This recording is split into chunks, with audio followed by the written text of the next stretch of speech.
Welcome back to another RX Muscle exclusive. I am super excited about today's interview. Of course, I'm Dave Palumbo, and I'm here with an IFBB legend himself and good friend of mine, Kevin Levrone. Welcome to the show, man. Thank you for having me, Dave. When you asked me to come on, man, I was like, this is long overdue. So thanks a lot. You know, I was thinking, I said, I haven't had Kevin on in a long time. And I said, I got to, the landscape of the bodybuilding world has changed so much over the last couple of years. I really wanted to get your feedback on it because, you were one of the guys who, from the golden era who made this sport. And I want to see what you feel about where we've come. As far as the marketing and as far as the opportunity for athletes to go out and create their own brand, I think it's phenomenal. I think it's taken it to another whole stratosphere as far as that's concerned. And let's get back to the opportunities as far as for the athletes. There's a lot of categories out there that the NPC created. I think that's great. And to see everyone involved, you travel around the world and you see the sport just blowing up. I see the sport blowing up all over the entire world. So those aspects of it, I think it's amazing. Everyone wants to have that opportunity to to make their brand successful, and I think it's certainly opened up the floodgates to do that. As far as the hardcore bodybuilding aspect of it, I think it's watered down. When I say watered down, I'm talking about as far as the back in the day when we were there, it was just we were balls to the walls with our diets. We were balls to the walls with training. We worked out with a lot of free weights. I see a lot of guys on the machines now. And of course, talking about the gear that they take. I mean, it's at another whole stratosphere with that. And I think, Dave, we really relied on a lot of diet and a lot of hard work and the basics of what the sport was really built on. I was talking to Chris Aceto the other day about you, and we were talking about the Night of Champions when you won that. And what was that, 92? Yeah, 1992. 30 years ago, Kev. Can you believe it? I can't believe it, how time flies, man. Yeah, very long time. And I mean, that physique, I asked Chris what he thought about that physique that you brought to that show. And you'd only been a pro for a year. And, he said that would probably win the Olympia this year. I mean, it was mind-boggling, what you were able to do with your body. And I want to talk about the Arnold Classic and your thoughts about that in a minute, but I want you to just comment for a minute. You, in 92, 93, I mean, you were just like off the charts. Like, I mean, you were on fire. I mean, talk to me about, were you like baffled by the progress that your body made over those years? Now that I sit back and I look at it, I think that was pretty incredible and phenomenal. But when you're actually in the zone and it's happening to you, you don't realize what's happening or how quick or fast it's happening. Now that I've retired and I'm sitting back and I'm flopping through and looking at the pictures, it's pretty mind blowing. To get into the preparation of that, I would get up 4 o'clock in the morning on an empty stomach. I would do like 45 minutes of cardio on a stair stepper before I would eat anything. It's fasted cardio. My target heart rate zone for burning fat. I would do that for like 3 months straight. Those are some of the things that I did. I drink a gallon of water a day. My first meal would start at 9 o'clock. I would eat every 2 hours. I would eat 4,800 calories of fish, chicken. I mean, no chicken. I would just do straight fish, rice, and broccoli. I didn't eat meat. I wouldn't really do any chicken. I just stayed away from the ketchup. It was just a really, really strict diet. That was my morning workout and then diet. And so by 4 or 5 o'clock in the evening, when I got about 5 meals in me, I go back to the gym and I spend like an hour or 2 hours in the gym, going through chest, shoulders, and triceps. But again, working out with free weights, bench pressing, just the whole nuts and bolts that you need to build a physique, bench, squats. I really didn't do a lot of deadlifts, but when I trained with free weights and I trained real heavy. And this process took me for about three months leading up to a contest. But it was just balls to the walls. I get home at nighttime. It took me like 3 hours to go to sleep because my body was just such a shock of training. And then there was a lot of things going on with my body also, Dave. I was a hyper responder, so my body needed a lot of sleep. I was sleeping about 10 hours a day. Right. But it was a full-time job of me waking up, doing cardio on an empty stomach. I would cut my meals off at 7 o'clock at night. I would be starving just to get that skin that thin skin, you know, and it was just strictly all on fish for like 3 months. And it was a lot of sacrifice, a lot of pain. But I mean, that's when I say pain, I'm talking about like just the mental aspect of it. And you know, you realize that when your body fat starts dropping, you know, I think at that night at Champion, I got my body fat tested. I was probably about 3%, you know, legitimate 3%. And you know, your response time is, people ask you a question, it takes you a while for everything to process, you know, and it's just at another level, man. And I think that's kind of how Chris and I really connected, because you know, he knows what dieting is all about. He knows what that fish, rice, and broccoli can do. Yep. And he's a true testament of that, because that's what he believes in as well. So, you know what the funny thing was? You weren't worried like I see a lot of these guys today. Am I going to be full enough? I need 300, 400, 600,000 grams of carbs a day. You ate no carbs. You ate just, like you said, fish and vegetables. And I mean, you had the size, but you had that separation in the muscle that was just, you could see you suffered. You had that suffering look on your face when you're on stage, you know. You know, we call it the skeleton skull face, head. You know? Skull head. And you know, there were times, Dave, when I would, even when I would go on tour, there's, you know, I would experiment with carbs and stuff. I dropped out carbs for about 2 weeks. I would just eat fish and lettuce for about 2 weeks. But you know, greater the sacrifice is greater the reward, you know. Yeah. And I don't think the guys realize that this is what it takes to get that thin skin. This is what it takes to get the rips, the shreds. But you know, not only do we shred away the fat between the skin, we shred away the fat within the muscle. Yep. You know? Intramuscular. So it's another whole level of dieting. But then again, you know, what I would go through and what I would feel like on stage. I mean, I looked good, but I felt like I didn't have much to work off of at all. Right. But do you think that's why the 212 guys that are moving up to the open class are having a lot of success in today's day and age? Because these are guys that had to make weight. These are guys that are dieting harder to get the conditioning and to suck down to that 212. And they know what it is to go through a contest diet and bring in their best look. And I think they're coming in and beating these bigger guys, because I quite frankly think their conditioning is better. Yeah, I mean, I have to agree with you with that. I was backstage, sitting right off the side of backstage when the guy was walking off, and I saw the difference, you know. And your eyes can't help but gravitate towards what's ripped, what's shredded, and what's cut. You know, size doesn't matter. You know, Zuita always said that, you know, this sport is an illusion. You have to create that illusion. You know, guys like Lee Labrada created the illusion. You know, guys like Sean Ray created the illusion. Big is good, but you have to have that combination of being shredded with size and shape. And if you can carry it like that. But it's all about getting ripped and shredded, and that's what we're missing today. And I think guys like us, who came up in that era of the Joita era, you know, we know the difference, and we kind of look to see that on stage, because we compare those guys to what we're used to seeing, what success is rewarded for. Kev, let me ask you about Big Ramy. Big Ramy, two-time Mr. Olympia, loses the Olympia, 5th place this past December. He decided he is going to do the Arnold Classic. Is this a good move for him? Do we think we're going to see Ramy reestablish himself and win this show, or is this going to pretty much confirm that he is maybe on the decline and maybe he should retire? What do you think? You know, I mean, as sad as it is to see him lose, you know, I was there. I mean, it probably took the wind out of his sails, because I know the fans and the people like me watching. It was a tough blow. Thinking far as an athlete and a champion wanting to redeem himself, that's probably a normal move for him.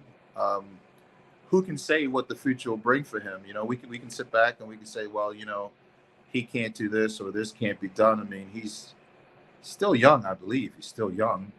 Time will tell, you know, what falls, because there was a time, Dave, when I tore my chest and people called me Fly By Nate, I couldn't come back and I couldn't do this. Yeah. So at this stage, because it's so fresh of all these things that he's going to, at this stage, let's just see where the chips fall. You know, I mean, I wish him nothing but the best.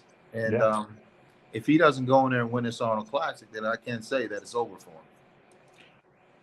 him. Why do you think Ramy has trouble bringing conditioning to the stage? Because it seems like we probably should have seen him win at least 4 or 5 Olympias, and there's just been shows where he showed up and he just wasn't at his best. Is it the coaching?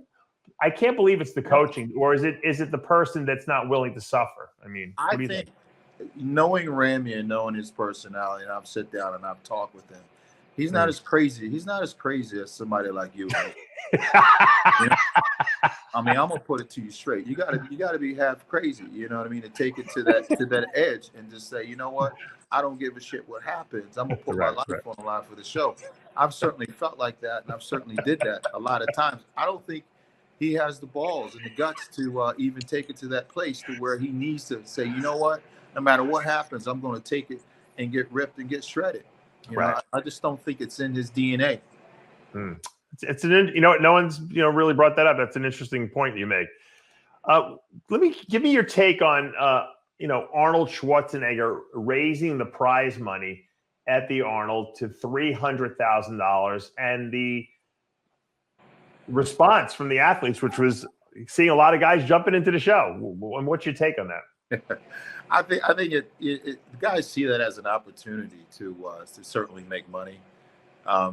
They're probably looking at the landscape and seeing who's competing and probably trying to figure out if it's worthwhile for them to jump in it or not, how stiff the competition is going to be.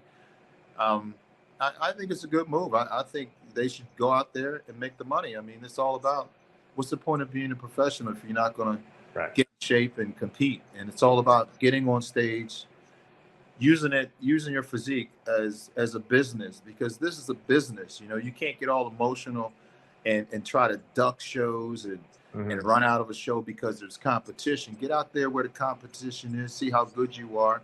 And you only got that small window of opportunity. I mean, by the grace of God, I made it 14 years in the industry as far as competing, but there's a small window for us to make money in this sport. So I say, hats off to the guys that's jumping in it. Go do all the shows you possibly can, but do it smart. For me, it was like, you get in shape. I'm glad we had the European tours, because we could go from, once you get in shape, you can maintain. It was easier to maintain that shape instead of getting in shape, and then waiting and coming back and just dieting up and down. That's got to be. Well, you had your special potion too, right? The alcohol and coffee potion. Yeah, but Dave, I also had you. I had you with the loaded guns. I had you with the loaded guns, the knowledge. You were the freaking doctor. You knew more about the chemical compounds than anybody I've ever ran into in my life. And I never forget what you did for me at the 90s. I think it's the 96 Arnold, where you drove down from your home, from New York City, up in that area. Yeah. And we spent some time together. Yeah. And I wanted to know about growth hormone, and I wanted to know what these guys was doing to stay in the mix. And you came down and you taught me and you showed me some things and I really appreciate that, man. And I went on to win that show. And I want to say thank you, D. Yeah, but it's my pleasure. You've been a huge inspiration to not only me but a lot of bodybuilders, man. And we respect you for that. And you're a good man, brother. Good man. Thank you. It means a lot to me. Appreciate that. Yeah, I have a lot of respect. I have a lot of respect for you too. I know, D. Thank you. Now, let me ask you another question, because, well, first of all, Kevin Levrone, if you were competing in these shows nowadays, if you would have done the Olympia in December, you absolutely would have done the Arnold, right? I don't think you would have done it probably even without the $300,000 prize money, right? Yeah. I would have did it. I would have definitely done it, because got my pro card, and you're in. There's nothing wrong with you, and you're gotta make money. Shape, and why not go do it? That's what we do. Explain to the competitors that may be watching this why it's important to do the big shows like the Arnold, like the Olympia, because it is about the money, but it's also about your legacy, right? I mean, you want to follow in the footsteps where the greats have stepped on stage. I mean, Arnold Schwarzenegger, nobody did it better than him. I mean, he was the godfather that opened doors for this for all of us, pretty much, you know, with Joe Weider by his side and support. So you talk about those huge shows like that, you know, the production and just the people behind that show, and the fact that Arnold is there, and get a chance to meet him, be around him, to learn some things. Like, Dave, I competed at the Arnold Classic because I wanted to win, and I wanted to get close to Arnold so that I could learn how Right. to be a better bodybuilder. You know, that was my purpose for going. And you know, so I think it's very important to, if you want to be the best in this sport, you gotta jump on the biggest stage in this sport against the best competition in this sport to prove how good you are. Did Arnold ever give you any advice? Did you ever have a sit down conversation with him where he said, "Hey, Kevin, this is what you should do, or this is how you should advance your career"? Ever have a conversation like that with him? You know, Dave, I wanted to win an Arnold so bad, and that was the first show that I won after I ripped my chest. Right. Um, I won the show because I wanted to ask Arnold about the business aspect of bodybuilding. Mm-hmm. How did he get into bodybuilding? You know, I wanted to just pick his brain about Sure. the time that he spent with Joe Weider. And the only way for me to do that was to win the show, because if you do win the show, you get to do it. You get to meet Arnold, you get to spend some time with him. And the next day after the show, I think we did a seminar question and stuff like that. So that allowed me to be in front of him. And then when I did get in front of Arnold, I said, "Hey, listen, how did you get into the acting industry?" You know, and I'll never forget it. I was walking off stage, and Arnold says, "Don't worry." Oop, we lost Kevin. Oh, there you are. Sorry. Yeah. He said, "Don't worry, I'll have my people contact you." And I was like, "Well, I don't know what that meant at the time." So I came home, and 2 weeks later, his assistant contacted my gym and said, "Arnold would like to invite you to the movie set of In the Days." Wow. And I was like, "What?" And he had never forgot that. He had never forgot it, man. And I went out there. They paid for me to come out, and I spent 4 days with him on that movie set, just picking his brain about the industry. Yeah, how he got involved with the industry. We were sitting in the trailer eating bagels. I asked him about Joe Weider. I asked him about his life back in Austria. I just asked him about everything that I possibly wanted to get out of my brain, and questions that I needed to have answered. And it was a great time, good memories, man. And to this day, he still remembers when I see him. What did you learn from Arnold? And what would you say was the most valuable piece of advice he gave you? I think the most valuable piece is confidence. You know, being confident in yourself, and not being afraid to take chances and to take risks, and to believe in yourself. You know, Arnold's the type of guy that, you know, he really believes in the things that he says, and he believes, you know, it's the mind can really make some things happen. So I think that's what I've learned from him, to just see where he came from and see where he's at right now. It's pretty amazing how, and there was no blueprint. There was nobody to really teach him. So that's a lot of self-belief and confidence within yourself, and believing the things that you want to achieve in life. You know, that's what I learned from him. When you decided to become an actor, you remember, and you started getting into the movies, and you had a few parts. Why do you think that you didn't go all the way with that? Because I thought you were going to be like you could have been the next big action star. I really thought you were going to do it. Did you lose interest in it, or did you hit like a roadblock? What stopped you? I got to California, and I realized that how that industry really works. You know, it's almost like I was there for 6 years, and then I realized that most people up there, it's almost like you got to buy your way in. Oh, really? You got to buy your way in, unless you don't have, if you have money to invest, or somebody to invest in you, and you bring in something to that film or that picture, you're not going to get a role.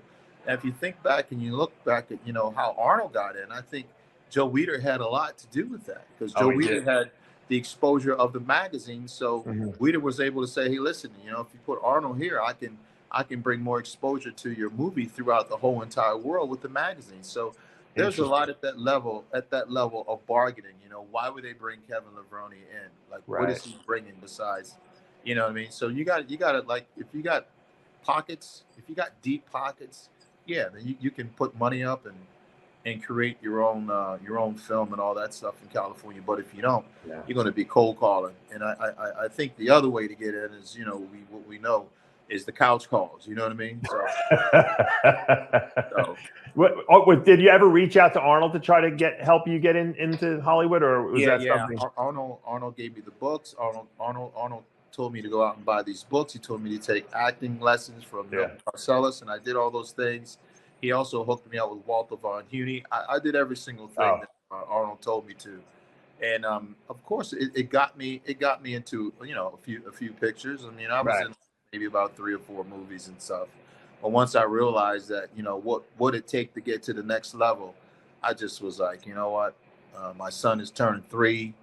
I got to go back home to be a father to my son. Absolutely. And priorities had to take place instead of me putting, Kevin in front of, what I wanted out of life. I had to wake up and come back to Maryland and be a father to my son, man.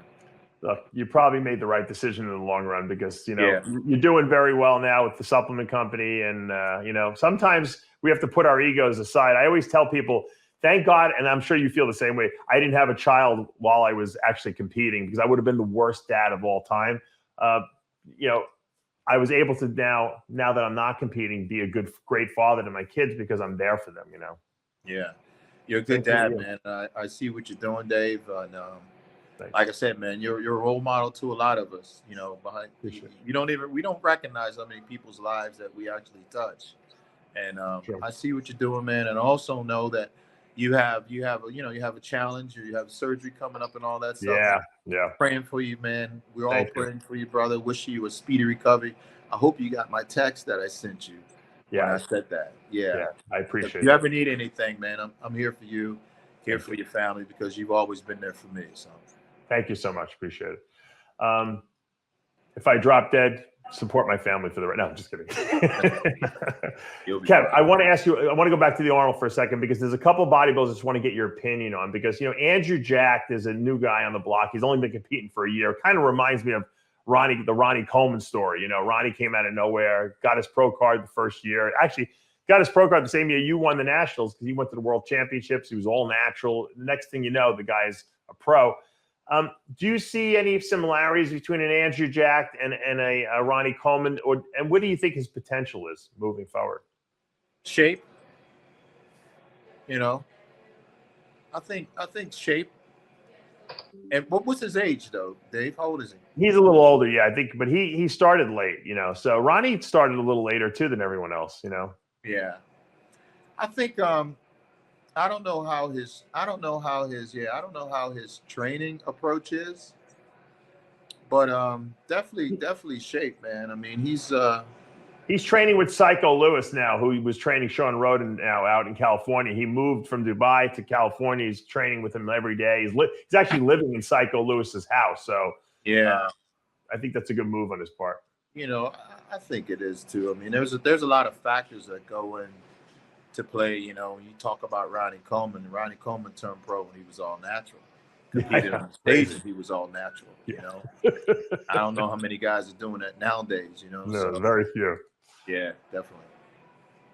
What do you think? Do you think he's a guy who could win the Arnold Classic? Can he win the Olympia one day in your mind? I never thought Ronnie Coleman would win the Olympia. I don't think Ronnie did either. So, that being said, I mean, anything is possible, right? Right. Really is, yeah. What do you think about Nick Walker? Nick Walker's like, the new face on the block. He's the new Kevin Levrone, who came out of nowhere. Yeah. Nick Walker scares me. He scares me because of his size and the mass that he's walking around with. It's kind of scary, man. You're like, is he too heavy? You think? I think if I was Nick, I would focus on quality. Quality will take you far.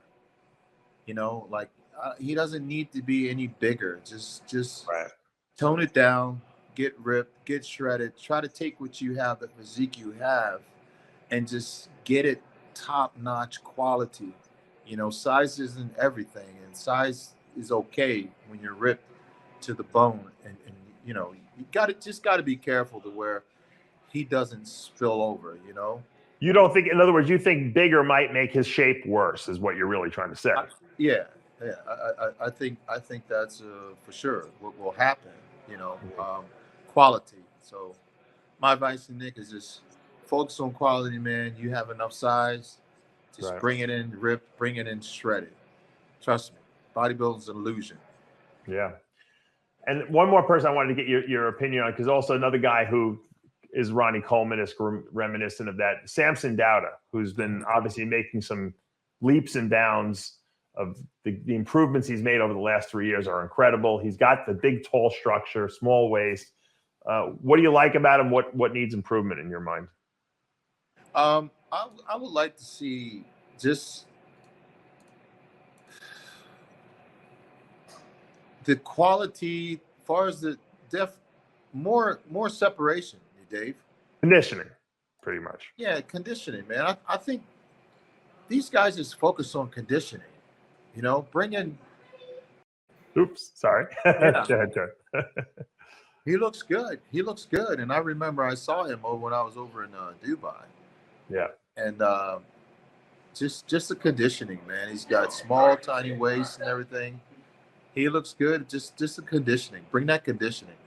You know, with that amount of size, if you just get ripped and shredded, don't be afraid to lose that, you know, to lose a little more water and a little more, you know, body fat, right? To just bring that illusion, bring it down. Guys, some of these guys are afraid to, they got looking at the scale. Throw the scale in the trash can, look in the mirror, and judge by the mirror. You know, I feel like you're reiterating everything that I say, but I agree with you 100%. I think that there's a lot of really good physiques out there today, better than there was 5 years ago. And I think that what you're saying is if these guys would just focus on bringing in that ultra shredded conditioning, we'd be saying we got the best guys of all time competing nowadays. You know? Yes, we would, man. They just size isn't it. And everybody's stuck on this size thing with open bodybuilding. Stop thinking about that. Take that size you have, guys, all of you guys, because I've seen every last one of them when I was at the Olympia. They need to lose about 6 to 8 more pounds. You know, you're right. Between water and whatever else was going on, and I didn't see one single person I didn't see their face caved in. You know, everybody's in this good mood. I'm like, shit, Dave, when I was competing, I was miserable. Flex was on the floor laid out like he was in the coma too. We had oxygen. We had oxygen backstage because when we got done our mandatories, we couldn't breathe by the time we got backstage. That's how pushed far along we are. These guys are walking off, sitting around, laughing, and out after parties afterwards. I don't see how they find the strength to do it. That tells me they're not all the way 100% shape. Well, you know what it is though. I blame some of the constructive criticism that they're hearing from judges, which is they want to see them rounder or sometimes when I hear a judge say I want you fuller or the muscle rounder, what they're meaning, people are interpreting that as they got to be more carved up. What it really means is you need to be bigger. Yeah, right? If your back is not as full, then it means you got to put more muscle there because no one had a bigger back than Dorian Yates. And he would diet down probably. Yeah, no, I was saying Dorian Yates probably could have competed 20 pounds heavier if he wanted to, but he wanted to bring that ridiculous, nutty conditioning in so that no one would be able to touch him. And that's why he was so impressive in person, I think. Yeah, you're 100% right, man. 100%. You had to see him in person. Pictures don't do him justice. He was a freak. He was a freak. I mean, how else could he have beat you guys like you and Flex and Nasser and Cormier and Sean because he was so big, but he had the crazy crisp conditioning that if Ramy ever brought that in, he'd win 20 Olympias. He was just very, very, very grainy.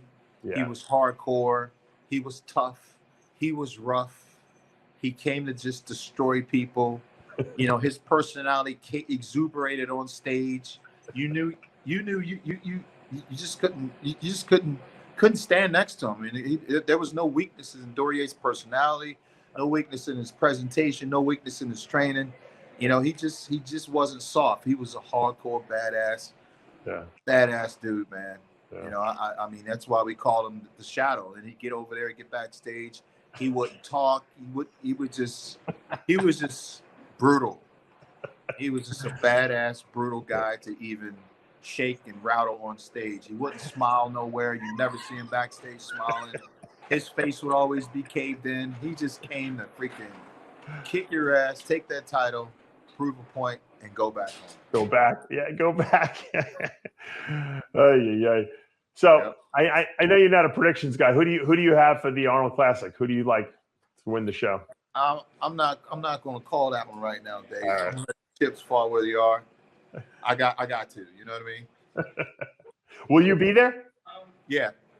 Okay. Are you going to have a booth for Levrone? I don't think we'll have a booth, but I'll be there supporting the Arnold Classic. Kev, it was great talking to you and catching up with you. I'm glad you're doing so well with the signature series out there all over the world. You're traveling like a madman, and it's got to be fun. Is this fun for you? Are you enjoying your life now? Yeah, Dave. I mean, I enjoy it, man. This is it's another side to bodybuilding. And I thank God for bodybuilding. Give me this platform. But yeah, I'm having more fun now than I've ever had in my life, man. That's awesome. That's awesome. Hey, you know what? It's an honor really for me to call you my friend all these years, and it was great talking to you. And thanks for always being there. Thank you, Dave. I'm wishing you a speedy recovery too, brother. I appreciate that. Kevin Levrone, the one and only. You heard it today here, exclusively on RxMuscle. We'll have to catch up with you maybe at next year's Olympia. I'm not going to be at the Arnold. I'll be recovering. You know, I got to do my surgery, but I'm going to see you at the Olympia for sure. All right, Dave. You take care. And thanks for having me on, man. Thanks for joining us. All right.